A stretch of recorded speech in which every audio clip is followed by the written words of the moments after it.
Ang goal ko lang po talaga kasi is pakilala po yung sarili ko ay mapakita po talaga kung sino ako. Yung 1 month sa akin talagang enough na yun, Ate Bianca. Hindi ko na kailangan tumagal pa. Gusto ko lang talaga mapakilala yung sarili ko sa mga tao, mas maintindihan ako. Kasi nga, dahil tahimik ako, so it's often misunderstood. Hello, I'm Brent and What's up guys, this is Mika.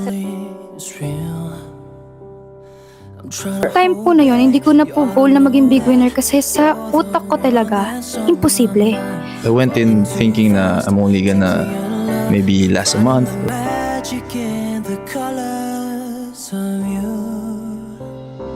siguro yung sa pagsali ko po ng PBB, para sa akin ito na yung last straw ko for showbiz. Like, if hindi pa nag-work sa akin itong PBB, siguro baka mag-quit na ako since nakailang rejections na din po kasi yung experience ko. Before coming inside the PBB house, ang 5 years ko is mag-settle na ako sa US, uuwi na ako. Hindi nag-work tong PBB, wala na akong plan B, plan C, plan anything. Kailangan ko na umuwi. Tapos na ako. Tapos bumubuhay na lang ako ng totoo talaga na buhay.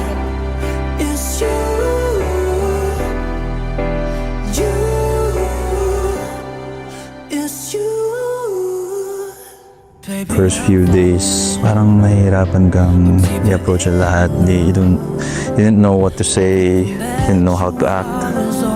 Pero that's when I knew na we were gonna be friends. Kung unang pagpasok niya ng mga kapamilya dito sa loob ng bahay, I just know na you have a wall.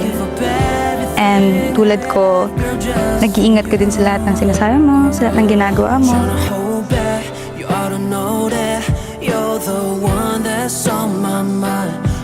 Too fast, deeply in love.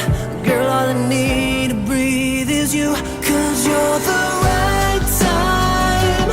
Kuya si Brent, naging comfort person ko po siya dito sa bahay. Sunlight keeps my heart cold. As long as I'm inside this house, never ka magiging most undesirable duo. Kasi I will always choose you every day or anytime na magkakaroon ako ng chance. At the right moment. Sinaya ko to kasi Nakitulong po na kasama ko si Brent kasi throughout the time, hindi niya po ako iniwan. Like, nakaalalay po siya kasi alam niya po na first time, so alam niya po na kailangan ko na nung time na yun. Pinakamahirap na moments ng journey ko dito sa loob ng bahay ko yung kasama ko, which is nung naging task leaders tayo, first eviction, first nomination, kulang na lang. Pati pagkatao ko, bitbitin mo nung mga time na yon. Family and friends ko discouraging na mag-influence kasi mahihirapan ka talaga. Nung bata ako, audition na ako sa kanya. Parang pangatlong best na audition. It's always been my dream na makasama sa PBB.